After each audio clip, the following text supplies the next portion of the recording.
लेकिन अंततः ये समझ में आ रहा है कि एक सीट अपने हाथ से गंवाना नहीं चाहेंगे लालू प्रसाद और तेजस्वी यादव कि भाजपा, अमित शाह और नरेंद्र मोदी से डरने की जरूरत नहीं है। लेकिन इन सब स्थितियों में भारतीय जनता पार्टी को हराना संभव हो पाया।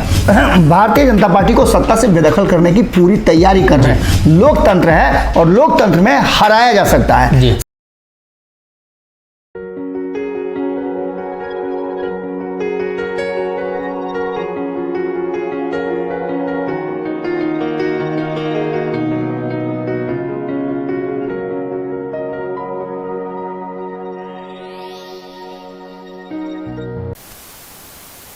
नमस्कार, भारत लाइव देख रहे हैं आप और ये रातों रात है जहां हम बिहार और देश की सियासत से जुड़ी हुई खबरों पर चर्चा करते हैं। एक बार फिर से विशेष खबर है, बाबा आपके सामने हाजिर हैं और इस विशेष खबर में एक बार फिर से नीतीश कुमार को लेकर चर्चा होगी, इसलिए कि रातों रात में अक्सर हम लोग वैसी खबर को आपके सामने प्रस्तुत करते हैं जिसके बाद पूरा दिन उसी खबर के आधार पर राजनीतिक गलियारे में चर्चा चलती रहती है। एक बार फिर से नीतीश कुमार को लेकर जो पोस्टर जारी हुआ है उत्तर प्रदेश में, और ये जो पोस्टर है आम जनों ने और सड़कों पर नहीं लगवाया है, ये पोस्टर समाजवादी पार्टी के कार्यालय के बाहर उसके दीवार पर लगा है। मतलब अखिलेश यादव और नीतीश की मुलाकात के बाद नीतीश कुमार के लिए अखिलेश ने 80 सीटों का जुगाड़ किया है। ममता बनर्जी ने जिस तरीके से नीतीश को समर्थन किया तो 42 सीटों का जुगाड़ हो गया है। बिहार में ललन सिंह कह ही रहे हैं एकदम भाजपा को सफाया कर देना है, तो 40 सीट का जुगाड़ यहाँ भी है। बाबा आपके सामने पूरा देश का आंकड़ा आज रखेंगे और बताएंगे कि आखिर वो कौन कौन से राज्य हैं जहां भारतीय जनता पार्टी कमजोर है और नीतीश कुमार को मेहनत करने की जरूरत है। बाबा, बिहार को लेकर हम लोगों ने पंचनामा में चर्चा किया था, उत्तर प्रदेश को लेकर भी चर्चा किया था। अब आपके पास क्या गुप्त खबर है जिसके अनुसार नीतीश कुमार प्रधानमंत्री? सबसे बड़ी बात है सनी की पोस्टर की बात आपने की, पोस्टर ही नहीं, पोस्टर बॉय बनाने की तैयारी चल रही है। नीतीश कुमार को पोस्टर बॉय बनाने की तैयारी चल रही है और ये तैयारी कहीं ना कहीं लालू प्रसाद के द्वारा की जा रही है जी। क्योंकि ये बार बार हम बता रहे हैं कि लालू प्रसाद को इस बात का सबसे ज़्यादा महत्वपूर्ण बात लालू प्रसाद के लिए ये है कि उन्हें अपने पुत्र को मुख्यमंत्री बनाना है, इसलिए वो किसी को प्रधानमंत्री बनाना चाहते हैं। और अगर नीतीश कुमार को प्रधानमंत्री की कुर्सी तक पहुंचाने का वो जुगाड़ कर देते हैं तो ऑटोमेटिकली बिहार की कुर्सी उनसे खाली हो जाएगी। लालू प्रसाद यादव देश में भी मोदी का कार्ड ढूंढ रहे होंगे, बिहार में तब तेजस्वी है और एकमात्र ऐसे नेता रहे हैं सनी, एकमात्र ऐसे नेता रहे हैं अब तक। भारतीय जनता पार्टी का जो सबसे गोल्डन पीरियड चला है उसमें सभी ने कहीं ना कहीं भारतीय जनता पार्टी की दास्ता स्वीकार करी। हम दास्ता इसलिए कह रहे हैं कि कोई कारण हो, लेकिन भारतीय जनता पार्टी के साथ सरकार बनाने से लेकर के चुनाव लड़ने तक सभी पार्टियों ने काम किया है। एकमात्र लालू प्रसाद हैं कि 1990 के बाद भारतीय जनता पार्टी के सामने कभी भी खड़ा नहीं हुए हैं और भारतीय जनता पार्टी को हमेशा वो सेकुलर की दुश्मन बताएं जी। सबसे बड़ी बात यह है।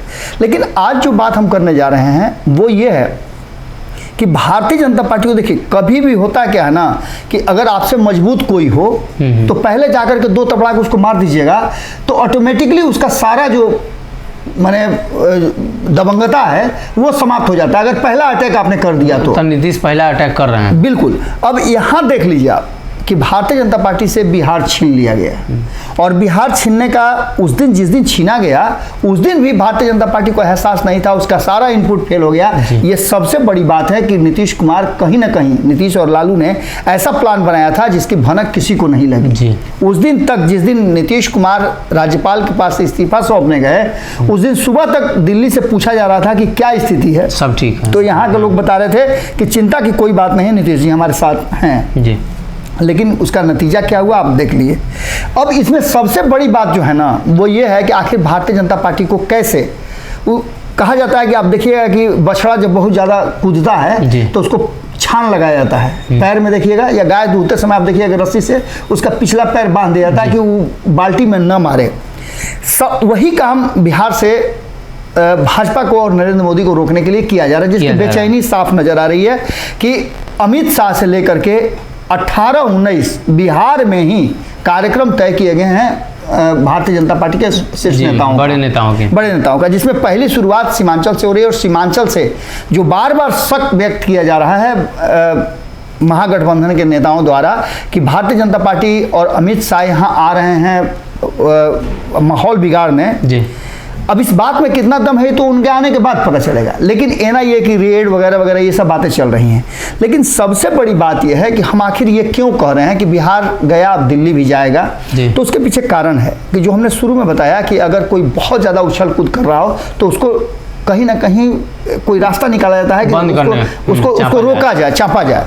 उसके लिए बिहार से शुरुआत हो रही है और बिहार में 3 जो चुनाव होने वाले 3 सीटों के उपचुनाव, शुरुआत यहाँ से होगी। और यहाँ से शुरुआत करके 2 राज्यों में जो इस साल चुनाव होने वाले हैं जी, उन राज्यों तक भी ये बात जाएगी। सबसे पहली बात तो 3 जो उपचुनाव होने वाले हैं, उस उपचुनाव में सबसे पहले जो महागठबंधन का लक्ष्य है वो ये है कि इन 3 सीटों पे भारतीय जनता पार्टी को मात दिया जाए, भाजपा को। अब इसमें सबसे इम्पोर्टेंट बात यह है कि अब देखिए 2020 को छोड़ दिया जाए तो मोकामा का सीट उसके हाथ में नहीं था जी। भारतीय जनता पार्टी, गोपालगंज था सिर्फ, नहीं था, गोपालगंज सीट था और राष्ट्रीय जनता दल के पास 2020 में आया, उससे पहले निर्दलीय थे वहाँ जी। एक और कुढ़नी जी, वहाँ से अनिल सहनी, वहाँ अनिल सहनी है, कुढ़नी है, अनिल सहनी है, वो राष्ट्रीय जनता दल से हैं। तो सबसे बड़ी बात है कि जब अनंत सिंह पर मामला सब सेट हो जाएगा, अभी तो चर्चा चल रही है कि अनंत सिंह यहाँ से लड़ेंगे, वहाँ से लड़ेंगे, ये पार्टी बुला रही है, वो पार्टी बुला रही है, लेकिन अंततः ये समझ में आ रहा है कि एक सीट अपने हाथ से गंवाना नहीं चाहेंगे लालू प्रसाद और तेजस्वी यादव। अनंत सिंह की पत्नी को वहाँ से टिकट मिल जाए क्योंकि उनकी छवि किसी तरह का खराब नहीं है जी, उनकी बेहतर छवि है। इसलिए चूंकि इससे पहले भी आपने देखा कांग्रेस ने लोकसभा का टिकट दिया और राष्ट्रीय जनता दल के कहने पर दिया जी। इन सारी बातों को लेकर के पहला तो यह है कि मोकामा की सीट हर हाल में राष्ट्रीय जनता दल और महागठबंधन को अपने कब्जे में करना है। दूसरा, कुढ़नी का सीट फिर से वापस लेना है। और जो पिछले 3-4 चुनाव से अधिक वोट प्रतिशत होते हुए राष्ट्रीय जनता दल उस सीट को नहीं प्राप्त कर रहा था गोपालगंज का, जबकि गोपालगंज गृह जिला है तेजस्वी यादव का, लालू प्रसाद का, वहां वो बार बार पिछड़ जा रहे थे। इस बार उसको भी अपने कब्जे में करना है। तो ये सबसे पहला संदेश इस देश में भेजना है कि भारतीय जनता पार्टी, नरेंद्र मोदी, अमित शाह की जोड़ी अपराजेय नहीं है जी। अब यहां से पूरी कहानी का जो प्लॉटिंग किया गया है वो यहीं से शुरू किया गया है। इस प्लॉट के आगे बढ़िएगा तो गुजरात और मिजोरम में चुनाव होने वाले हैं, इसी साल चुनाव होने वाले हैं, दिसंबर तक संभावना है कि चुनाव समाप्त हो जाएंगे। तो दूसरा जो ध्येय है उसमें आप देखिएगा कि मिजोरम में तो तैयारी चल ही रही है कांग्रेस की, उसके साथ साथ आप गुजरात में देखिए कि गुजरात में जहां कांग्रेस पूरी मजबूती के साथ आना चाहती है, वहीं आम आदमी पार्टी भी वहां जबरदस्त ढंग से अपनी तैयारी कर रही है। और कहीं ऐसा ना हो कि पंजाब की तरह वहां भी खेल हो जाए, क्योंकि देखिए जनता को समझाने में जो सफल हो गया, जो अपने पक्ष में कर लिया, वही जीतता है। नरेंद्र मोदी के खिलाफ, बिल्कुल नरेंद्र मोदी के खिलाफ, और जो लगातार गुजरात में सरकार चल रही है उस सरकार के खिलाफ एंटी इनकम्बेंसी। और सबसे बड़ा वोटर जानते हैं कौन है? बिहार, यूपी और झारखंड, वहाँ काफ़ी संख्या में यहाँ के लोग हैं और गुजरातियों से ज़्यादा ये वोट को इन्फ्लुएंस करते हैं, क्योंकि इनको ये बात दिमाग में डाल दिया गया है कि बिहार का कोई प्रधानमंत्री बन सकता है। तो निश्चित रूप से कई लोगों के हमारे पास फोन आए हैं जी कि क्या ऐसा संभव है। यहाँ भी हम लोग गुजरात के लोग हैं जो कि नरेंद्र मोदी को गुजराती होने के नाते यहाँ हम लोग का दाल रोटी चलता है, इसलिए हम लोग जितवाए। तो क्या इस बार हम लोग नीतीश कुमार को वोट दे तो नीतीश कुमार प्रधानमंत्री बन सकते हैं जी। बिल्कुल इसी धर्रे पर आप समझ लीजिए कि 2022 के जो चुनाव होंगे 2 राज्यों में, उसमें पूरी तरह से महागठबंधन का प्रयास ये होगा कि भारतीय जनता पार्टी को बैकफुट पर ले जाएं और इससे भी संदेश दें आने वाले 2023-24 के लिए कि भारतीय जनता पार्टी को हराया जा सकता है जी। और ये कॉन्फिडेंस देने के लिए लालू प्रसाद बैठे हुए हैं।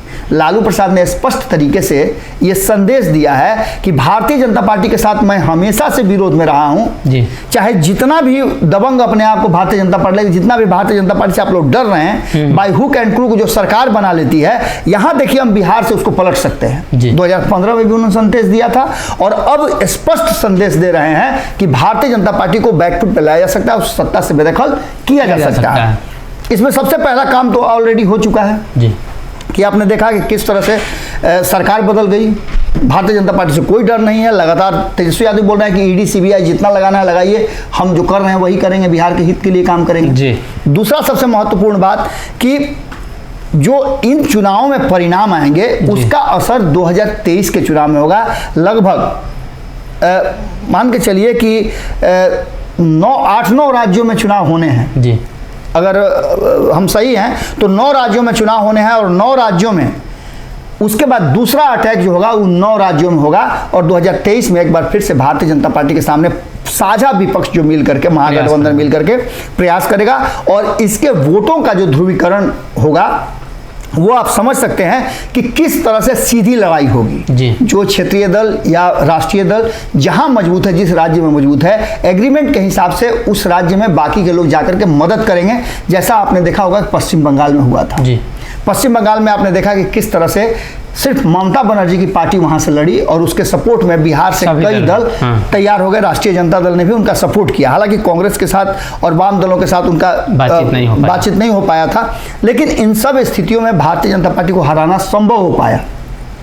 ये संदेश लेकर के कहीं ना कहीं जो 9 राज्य में 2023 में चुनाव होने वाले हैं, जिसमें से मध्य प्रदेश की अगर बात करें तो मध्य प्रदेश इससे पहले चुनाव में कांग्रेस जीती थी, लेकिन बाई हुक एंड क्रूक जो नीति रही है भारतीय जनता पार्टी की, उसने सत्ता पलट दिया, और पलट करके आज भाजपा की सरकार है, और इसका बदला लेने के लिए कांग्रेस तो तैयार ही है, कांग्रेस के साथ साथ महागठबंधन की सारी पार्टियां तैयार होकर के और चाहेंगे कि मध्य प्रदेश में तख्ता पलट किया जाए। राजस्थान की बात करें तो राजस्थान में कांग्रेस की सरकार है, बेहतर काम कर रही है, इसको भी पलटने की तैयारी चल रही थी, लेकिन इस बार कहीं ना कहीं एक चीज तो सीधा नजर आ रहा है कि अगर ये गठजोड़ हो जाता है तो राजस्थान की जो सत्ता है वो फिर से कांग्रेस अपने पाले में ला सकती है, जिसका फायदा 2024 में उसको मिलेगा।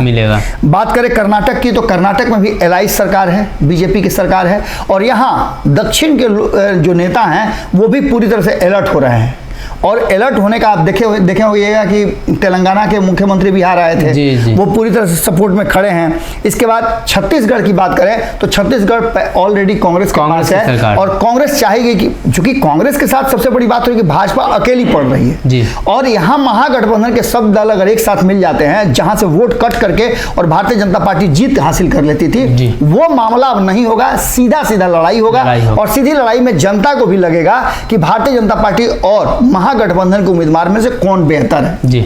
इसका एक चुनने का मौका मिलेगा। इसके साथ साथ त्रिपुरा, नागालैंड, मिजोरम और मेघालय में भी चुनाव है। इन राज्यों में भी वापसी करना चाहेगी महागठबंधन। जिस राज्य में जो क्षेत्रीय दल मजबूत है उसको सपोर्ट करने का सिस्टम बन रहा है, और लालू प्रसाद ने इसके लिए एक अलग तरह का जो कहा जाए तो प्लान किया है, और उस प्लान के तहत ही नीतीश कुमार आगे बढ़ रहे हैं। तो सबसे पहली बात यह है कि बिहार के 3 जो उपचुनाव होने हैं 3 सीटों पे, वहीं से शुरुआत होगी, और यहीं से एक संदेश देने की तैयारी चल रही है कि भाजपा, अमित शाह और नरेंद्र मोदी से डरने की जरूरत नहीं है, लोकतंत्र है और लोकतंत्र में हराया जा सकता है। सबसे बड़ा एक उदाहरण आपको दे देते हैं कि इससे पहले 70-80 के दशक में आपने देखा होगा कि इंदिरा गांधी जितना मजबूत कोई नहीं था जी। और उस इंदिरा गांधी को हराने के लिए इसी बिहार से अभियान शुरू हुआ था, और अंततः इंदिरा गांधी को सत्ता से बेदखल किया गया था।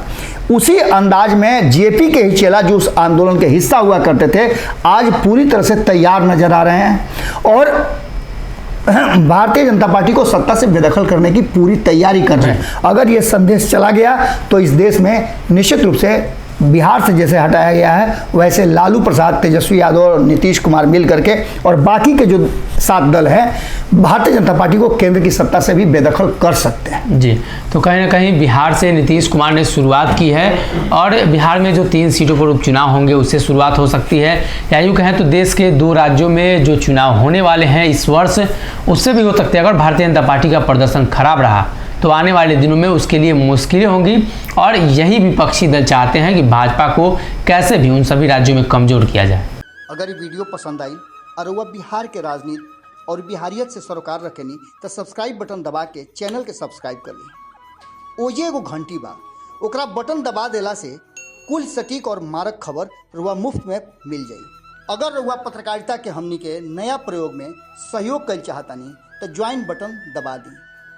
पेटीएम नंबर नोट कर ली 9386816700। धन्यवाद।